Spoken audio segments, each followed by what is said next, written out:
오늘 부처님 오신 날인데요. 이렇게 한번 인사할까요? 메리 크리스마스. 네, 메리 크리스마스. 부처님 오시는 날이지만 함께 예배할 수 있음이 참 감사합니다. 제가 요즘 살이 많이 쪘다고 소문이 들려가지고요. 저희 딸들도 저한테 그런 얘기를 하곤 합니다. 아빠는 아기 돼지 삼형제의 첫째 아들 같다고. 왜 이렇게 돼지가 사람의 비유돼서 얘기가 되는지 모르겠지만 시대를 막론하고 언제나 이 돼지는 사람을 비유함에 있어서 단골 손님이었습니다.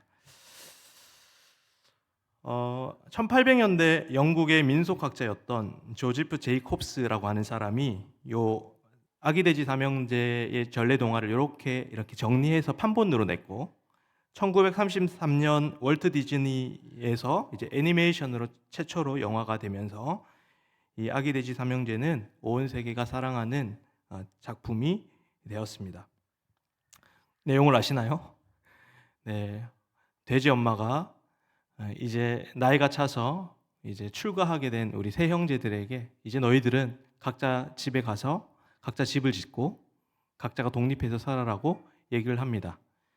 첫 번째 아들은 산 입구에서 그 가벼운 볏집으로 이렇게 재빠르게 집을 만들어서 그 이후의 시간들은 아주 여유롭게 여가 생활을 하면서 여행도 다니면서 그렇게 첫째 돼지의 집은 건축되었고요.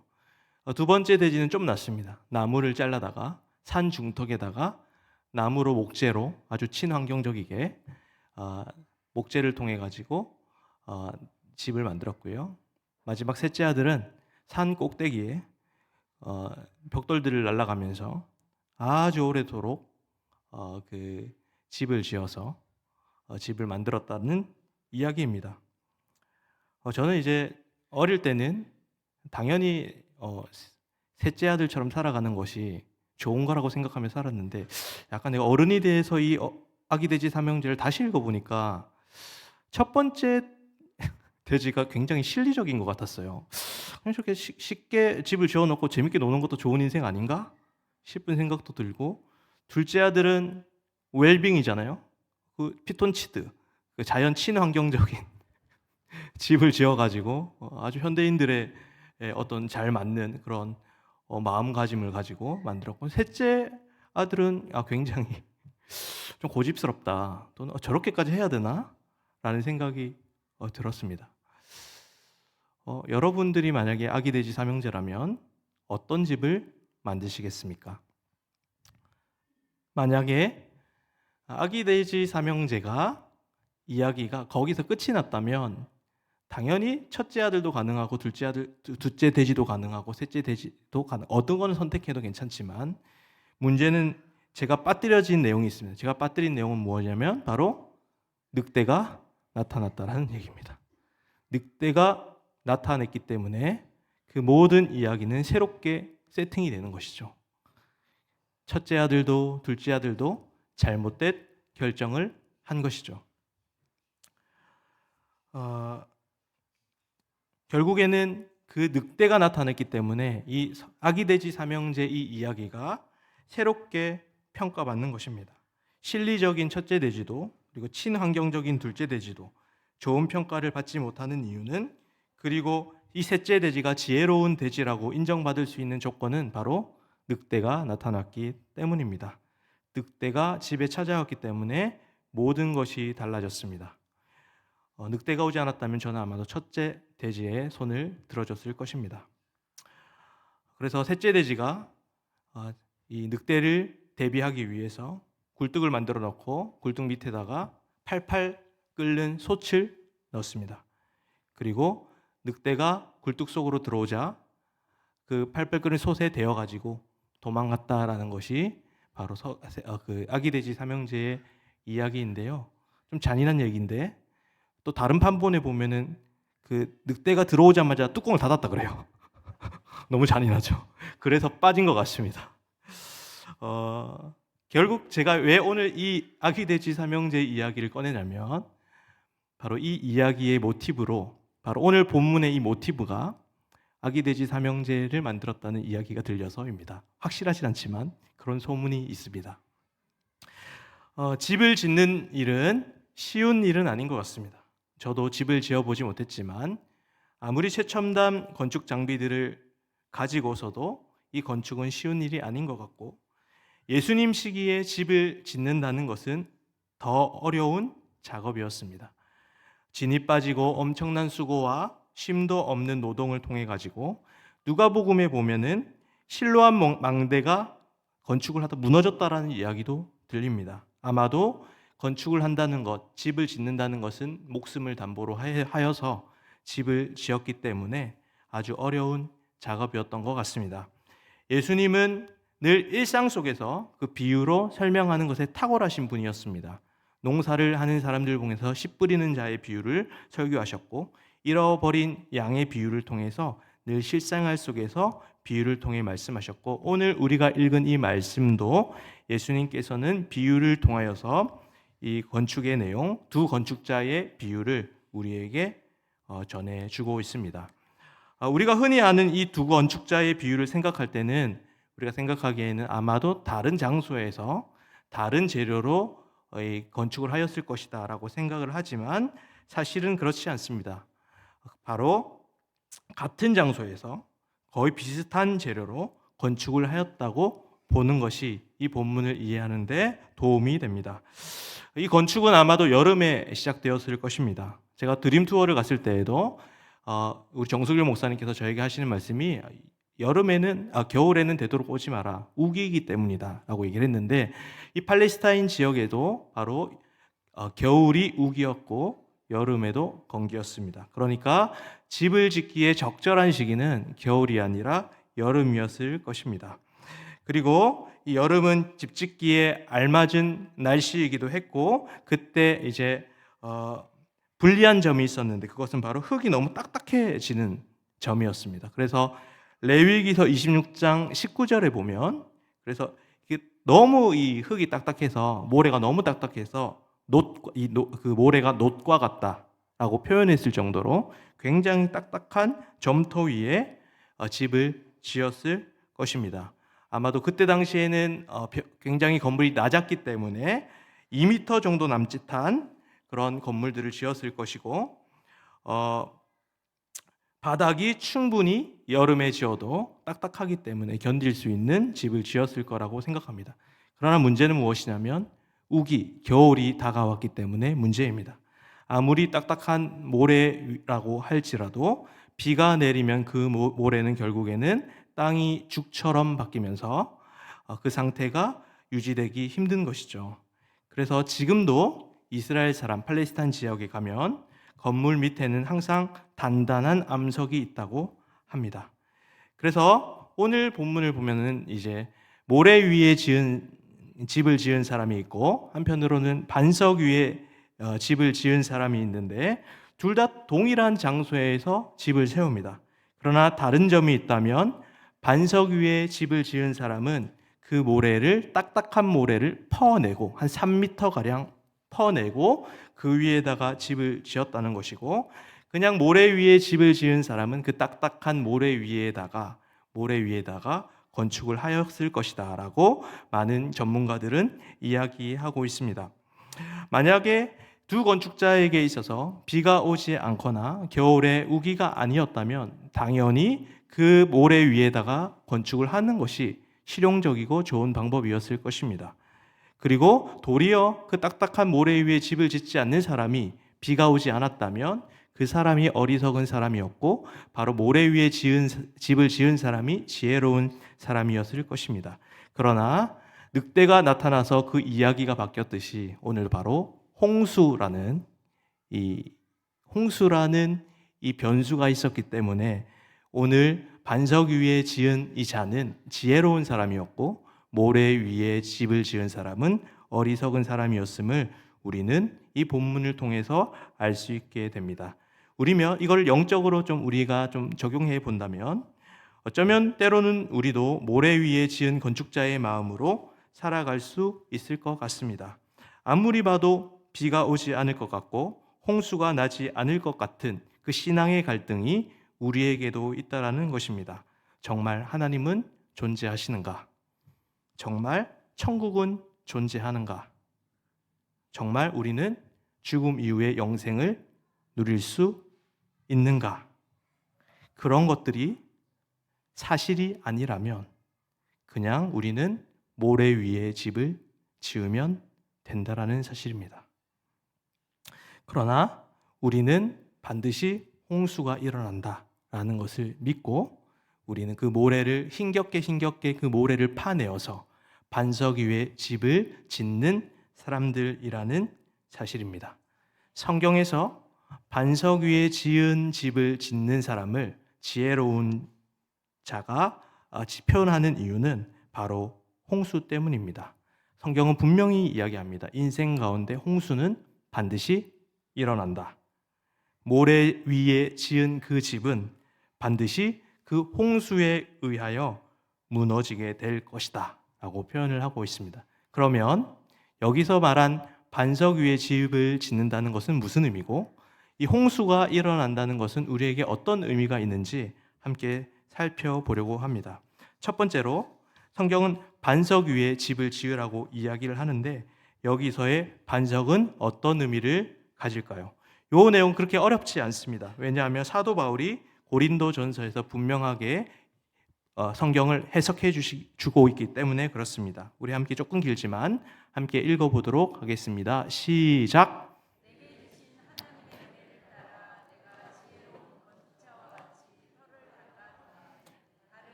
그러나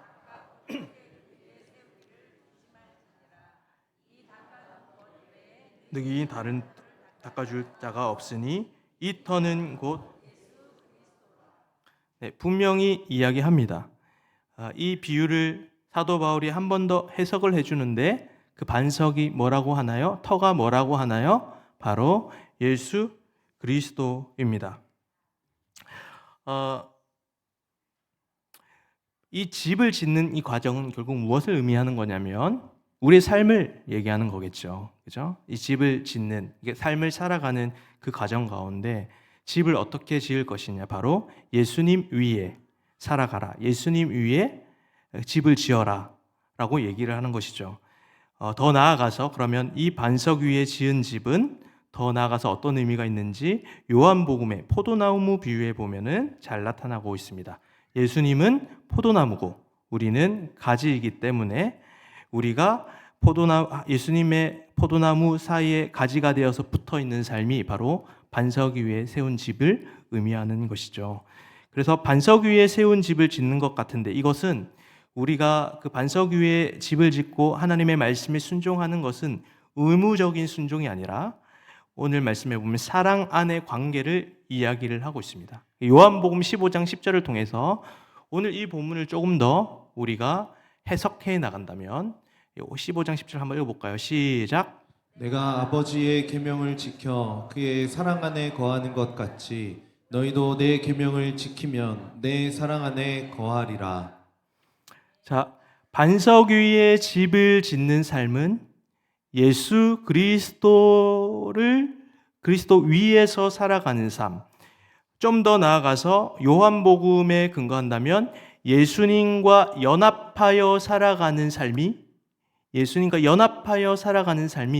반석 위에 집을 짓고 살아가는 인생이라고 우리에게 얘기를 하고 반대로 모래 위에 집을 지은 사람은 예수님과 떨어져서 예수님과 연합하지 않고 예수님과 상관없이 살아가는 인생이 모래 위에 집을 짓는 사람들이다라고 이야기를 할 수가 있습니다. 그런데 요한복음 15장 10절은 그렇게 예수님과 연합하여 살아가는 삶, 예수님의 말씀을 따라 살아가는 삶이 사랑 안에 거하는 삶이라고 이야기를 하고 있어요. 그것은 뭐냐면 관계 속에서 예수 그리스도와의 그 관계 속에서 살아가라는 의미가 담겨 있습니다. 그러니까 우리가 율법을 지킨다, 말씀을 따른다라는 것은 법과 질서를 따르듯이 의무감으로 순종하는 삶을 살아가는 것이 아니라 예수 그리스도 안에, 즉 사랑 가운데 하나님과 인격적인 교제 가운데 살아가는 삶을 살아가는 그 삶이 반석 위에 집을 짓고 살아간다라는 의미와 같다라는 것입니다. 여러분들은 우리나라에서 법을 어겨 보셨습니까? 특별히 저는 차를 운전하다가 과속 표지판을 보지 못하거나 잘 듣지 못해서 집에 도착할 때마다 뭔가 통지서가 날라와 있습니다. 긴장을 엄청 많이 합니다. 그러면 이제 대부분 그 내용들은 과속 또는 불법 정차, 이런 얘기 제가 해도 되나 모르겠는데, 불법 정차 이런 것들 때문에 제가 굉장히 스트레스를 받아 합니다. 우리 다 받아보셨나요? 저만 받아본 거 아니죠? 근데 그런 법과 질서를 어겨서 벌금을 내라고 이렇게 쪽지가 날라왔을 때 좀 기분 좋게 내고 싶은데 단 한 번도 기분 좋은 적이 없었어요. 항상 억지로, 만약에 내지 말라 그랬으면 절대로 안 냈을 건데 내라 그러니까 내는 거고, 억지로 끌려다니면서 벌금을 내는 것이죠. 그런데 이러한 법과 질서 속에서 관계를 맺는 것이 아니라 사랑 안에 여인처럼 서로 관계를 한다면 어떻죠? 사랑의 편지라면, 그 벌금 통지서가 아니라 그 내용이 사랑의 편지라면 어떨까요?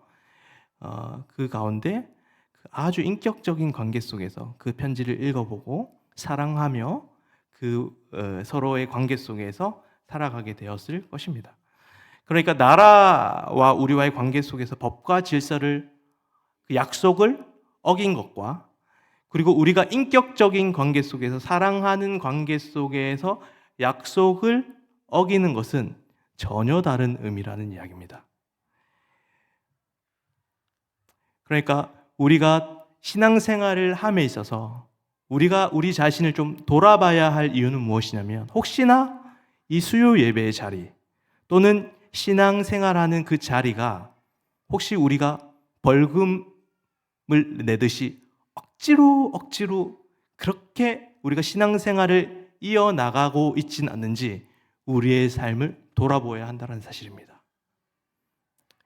여기에 지금 이 수요 예배 이 자리에 우리가 그냥 의무감으로 벌금 내듯이 의무감으로 나와 있는 것이 아니라 이 자리에 하나님과의 그 깊은 교제, 그 사귐, 그 하나님과의 관계를 누릴 수 있는 그 삶이 바로 반석 위에 집을 지어가는 사람들의 삶이다라고 이야기를 하는 것입니다. 반대로 아무리 교회에 와 있어도, 아무리 우리가 신앙적인 행동을 하더라도 그 가운데 하나님을 향한 사랑과 관계없이 그저 의무감에 벌금을 내듯이 억지로 신앙생활을 한다면 그러한 삶은 바로 모래 위에 지은 집과 같다라는 것을 우리에게 이야기를 하고 있다라는 사실입니다. 여러분들은 지금 반석 위에 집을 세워가고 있습니까? 아니면 모래 위에 집을 지어가고 있습니까? 우리의 삶이 날마다 하나님과의 깊은 교제 가운데 그 사랑을 나누며 반석 위에 세운 집이 잘 세워지기를 소망합니다. 성령께서 그것을 도와주실 것입니다. 날마다 예수님과 우리는 연합하여서 예수님과의 깊은 사귐 속에서 반석 위에 집을 잘 세워가시는 우리 성도님들 되기를 소망합니다. 또 반석 위에 집을 짓는다라는 말은 빌립보서의 언어에는 그리스도 안에서라고 하는 표현이 있어요. 그것은 우리가 예수 그리스도를 믿을 때, 우리가 반석 위에 집을 세워나갈 때, 그리고 예수님과 나무와 가지가 접붙여질 때 우리는 그리스도 안에 살 수 있다라는 사실인데, 이것은 우리의 정체성을 말하고 있습니다. 옛날에 한 왕이 있었습니다. 이 왕에게는 두 아들이 있었는데 의젓한 첫째 아들과 나이가 어린 막내 동생, 막내 개구쟁이 둘째 아들이 있었습니다. 이 왕은 이 둘째 아들에게 이렇게 명령을 합니다. 사랑하는 아들아, 우리나라에 큰 축제가 있다. 거기서 너가 해야 할 일은 그 꽃에, 그 바구니에 이쁜 꽃들을 담아서 그것을 나에게 가져오는 그 예식을 할 테니 네가 지금 밖으로 나가서 그 꽃 바구니에 이쁜 꽃을 막 담아오거라 라고 그 둘째 아들을 보냈어요. 그리고 나서 첫째 아들에게 얘기합니다. 너가 둘째 아들 좀 따라가 보라. 그래서 둘째 아들이 그 엉망진창인 꽃들을 담으면 나중에 네가 다 그 꽃들을 버리고 이쁜 꽃으로 다시 담아줬으면 좋겠다 라고 얘기를 하고 이제 둘째 아들이 꽃을 따러 갔어요. 이 철없는 둘째 아들은 눈에 보이는 꽃들을 다 땁니다. 이게 잡초인지도 모르고 풀인지도 모르고 엉망진창으로 꽃 바구니를 가지고 그 왕궁으로 돌아왔습니다. 그리고 둘째가 잠시 자리를 비운 뒤에 첫째 아들이 그 꽃바구니를 다 버리고 아주 그 나라에서 최고로 이쁜 꽃들을 다시 이쁘게 세팅해서 다시 갖다 놓았습니다. 그리고 둘째 아들은 그 예식이 시작되자 새롭게 바뀐 그 꽃을 가지고 왕에게 다가갑니다. 그랬더니 이 왕이 이렇게 얘기하는 것입니다. 이 꽃은 우리 둘째 아들이 나에게 준 것입니다. 우리 둘째 아들에게 박수를 한번 쳐주실래요? 라고 왕이 이야기했다라는 것입니다. 제가 무슨 이야기를 하는 것입니까? 바로 이것이 그리스도 안에서 살아가는 신자들의 삶입니다. 우리는 둘째 아들입니다. 하나님은 왕이시죠. 우리가 아무리 이쁜 꽃을 담고 아무리 좋은 것을 담아도 하나님 보시기에는 아무 의미 없는 쓰레기 같은 것들밖에 안 됩니다. 그런데 그것을 누구를 통해 바꿔줍니까? 첫째 아들 예수 그리스도를 통해서 그 바구니가 왕께 전달될 때 하나님은 가장 아름다운 것으로 그것을 여겨준다라는 사실입니다. 그것이 복음이고 그것이 신앙입니다. 우리에게는 선한 것이 아무것도 없습니다. 우리가 아무리 좋은 것을 하나님께 드렸다고 해도, 아무리 봉사를 열심히 해도, 아무리 좋은 예배를 하나님께 드려도 예수 그리스도 없이는 그건 쓰레기일 뿐입니다. 그래서 우리는 날마다 예수 그리스도 안에서 신앙생활을 할 수밖에 없는 존재라는 사실입니다. 그것이 반석 위에 집을 짓는 삶의 모습입니다. 그래서 우리는 자랑할 수가 없습니다. 우리를 보면 우리의 것은 선한 것이 하나도 없고 하나님 보시기에 우리의 삶은 불완전하고 날마다 실수투성이고 무능력한 삶이라고 할지라도 우리가 예수 그리스도와 접붙여져 있기 때문에 예수 그리스도라는 반석 위에 서 있기 때문에 우리의 삶은 아주 아름다운 모습으로 하나님 앞에 전달되게 됩니다. 우리가 그리스도 안에 살아간다는 것은 바로 예수님의 그 아름다우심과 예수님이 하신 모든 일이 내 것처럼, 내가 한 것처럼 하나님이 그렇게 여겨주시는 것, 그것이 신앙의 모습입니다. 그러므로 우리는 내가 했습니다, 내가 잘하였습니다, 나를 보세요가 아니라 그리스도를 보세요. 그리스도께서 하셨습니다. 모든 것이 은혜입니다라는 고백이 우리의 삶 속에 나타나야 한다라는 사실입니다. 그러므로 반석 위에 집을 지어간다라고 하는 것은 첫째로 우리가 주님을 깊이 사랑하는 마음으로 주님과 교제하며 살아가는 삶. 두 번째는 우리가 예수 그리스도가 하신 모든 일들이 내 것처럼 주님께서 여겨주신다는 것. 그것을 믿고 그 반석 위에 집을 세워가시는 여러분들이 되기를 소망합니다. 모래 위에 지은 집을 짓는 사람들의 특징은 늘 자기중심적입니다. 그러나 반석 위에 집을 지은 사람들은 늘 그리스도 중심적입니다. 늘 예수를 자랑하시며 살아가는 여러분들의 삶이 되기를 소망합니다. 또 한편 이제는 홍수의 의미를 함께 알아보려고 합니다. 이 홍수는 여러 가지로 바라볼 수가 있죠. 한 가지 의미라고는 볼 수 없을 것 같습니다. 이 홍수는 하나님의 심판일 수도 있겠고, 이 홍수는 죽음일 수도 있겠고, 이 홍수는 하나님일 수도 있다고 생각합니다. 그리고 이 마지막 때를 의미하는 것일 수도 있다고 생각합니다. 어찌됐든 우리는 하나님 앞에 서게 될 것이고, 하나님의 심판 앞에 우리는 또 죽음 앞에 설 것이고, 우리는 결국 하나님 앞에 서게 될 것입니다. 홍수는 마지막 때를 의미하는 것입니다. 스티브 잡스라고 하는 유명한 사람이 있잖아요. 그 사람이 하버드 때 연설을 할 때 이런 말을 했어요. 자신은 항상 마지막을 생각한다. 죽음을 생각한다. 그래서 그 죽음을 생각하며 오늘 하루를 살아간다라고 이야기를 합니다. 우리는 죽음을 생각할 때 우리가 지금 여기에서 가지고 있는 수많은 고민들은 죽음을 생각하게 될 때는 아무것도 아닌 문제들이 너무나 많습니다.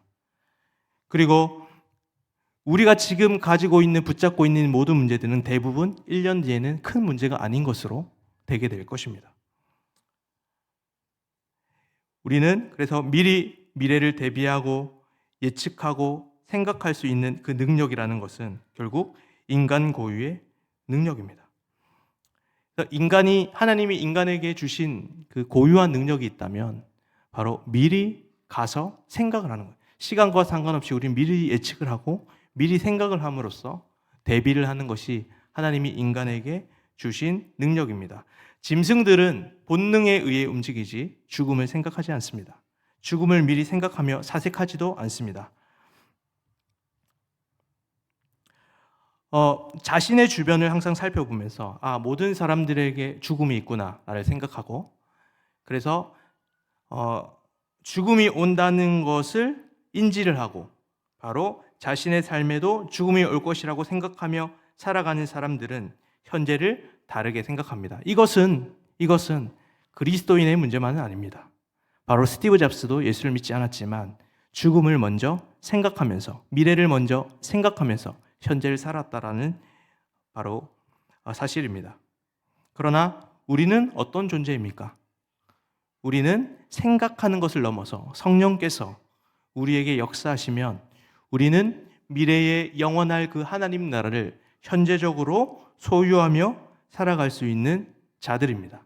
성령의 역사는 두 가지로 나타나게 됩니다. 성령의 역사는 과거를 통해 2000년 전 십자가의 그 예수 그리스도의 보혈을 현재적으로 누리며 살아갈 수 있도록 만들어줍니다. 또한 성령의 역사는 미래에 있을 우리가 영원토록 누리게 될 하나님 나라를 현재적으로 누릴 수 있게 만들어줍니다. 성령의 역사는 바로 예수를 2000년 전 십자가의 그 피가 이 현재 속에서 나에게 펴 발라지는 역사를 우리에게 주시는 것이고요. 또 한 가지는 바로 영원한 그 하나님 나라를 현재적으로 누리며 살아갈 수 있도록 만들어 주시는 것이 바로 성령님입니다. 그러므로 믿음은 무엇이냐? 믿음이라는 것은요, 과거에 있는 십자가를 믿는 믿음도 믿음이지만요, 영원한 그 하나님 나라를 현재적으로 믿는 믿음, 미래에 있을 그 일들에 대한 것을 믿는 믿음도 믿음입니다. 과거적인 믿음이 있고요, 현재적인 믿음이 있다라는 사실입니다. 그러므로 오늘 홍수는 무엇입니까? 홍수는 누군가에게는 심판이 될 이야기지만 우리 그리스도인들에게는 소망이 된다는 사실입니다. 우리가 살아가는 인생 가운데도 홍수가 반드시 있을 것입니다. 우리에게도 반드시 그 홍수가 찾아오게 될 것입니다. 그러므로 우리는 그 홍수를 준비하고 예배하는 사람이어야 합니다. 세상 사람들은 홍수가 없다고 말합니다. 마지막 날에 그런 것은 없다고 말합니다. 그러나 우리는 반드시 그 일이 일어난다라는 믿음을 가지고 살아가는 사람들이라는 사실입니다. C.S. 루이스는 이런 이야기를 합니다. 우리 함께 읽어보겠습니다. 시작. 세상에서 하나님 나라를 누리는 사람들에게 이 세상의 모든 장소는 천국이 되고, 이 세상에서 현재만을 생각하는 사람들은 이 세상 모든 장소가 지옥이다. 이 세상이라는 장소에서요, 하나님 나라를 누리는 사람은 모든 이 세상이 천국이 된다고 합니다. 반면에 우리가 살아가는 이 세상 속에서 현재만을 생각하는 사람들은 모든 곳이 지옥이라고 말하고 있습니다. 홍수를 대비하는 사람들의 모습은 이 모든 세상 가운데 하나님 나라를 누리는 사람들이어야 한다는 사실입니다. 여러분, 이 세상 속에서 여러분들이 살아가고 있는 모든 장소에서 하나님 나라를 생각하십니까? 그러면 그 모든 장소가 하나님 나라가 될 것입니다. 그리고 여러분들이 살아가는 모든 장소 가운데 현재만을 생각하십니까? 그러면 그곳은 지옥이 될 것입니다. C.S. 루이스는 그 이야기를 하고 있습니다. 우리에게 반드시 홍수가 있다, 마지막 때가 있다라는 것을 이 본문은 우리에게 이야기를 하고 있습니다. 히브리서에 보면요, 두 부류의 사람들이 나와요. 첫째 부류는 믿음으로 살아가는 두 부류의 사람들이 나오는데, 첫 번째 부류의 사람들은 엄청난 기적들을 경험한 사람들입니다. 사자굴 속에서 건짐을 받고요, 불 속에서 건짐을 받고요, 무리를 지나가고요, 놀라운 기적들을 하나님께서 일으키신 사람들의 삶이 등장을 합니다. 그리고 한편으로는 고난당하고 돌을 맞고 톱을 켜서 죽임당하고 칼에 찔리고 창에 찔리고 온갖 이 세상의 고난을 받는 사람들의 삶이 동시에 다뤄집니다. 히브리서 11장을 보면 그 내용들이 같이 나오게 됩니다. 그리고 그 사람들을 같이 보십니다. 하나님이. 어떻게 똑같을 수가 있을까요? 이 세상에서 고난당하고 신겹게 살아가는 믿음의 사람들과 이 세상에서 수많은 기적들을 하나님께서 일으키시고 놀라운 일들을 행하신 그 사람들과 어떻게 같다고 볼 수가 있을까요? 그것은 바로 부활의 소망 때문에 그렇다라는 사실입니다. 그러므로 우리의 삶이 이 땅 가운데 남들 보기에 내세울 것도 없고 지식도 없고 가진 것도 없고 소유한 것도 없고 조롱을 당하고 아무런 소망이 없는 것 같은 우리의 삶 가운데서도 우리가 불쌍하지 않을 수 있는 이유는 우리에게 부활의 소망이 있기 때문입니다.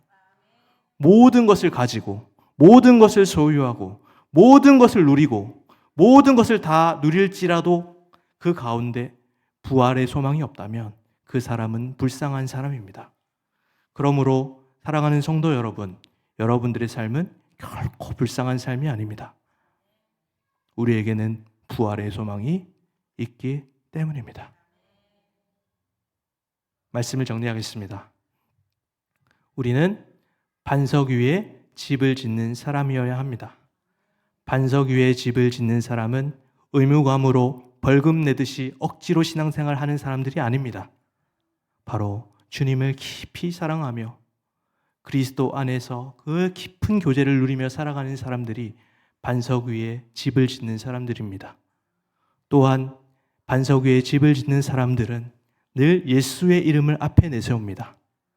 자기를 감춥니다. 그것이 반석 위에 집을 짓는 사람들의 특징입니다.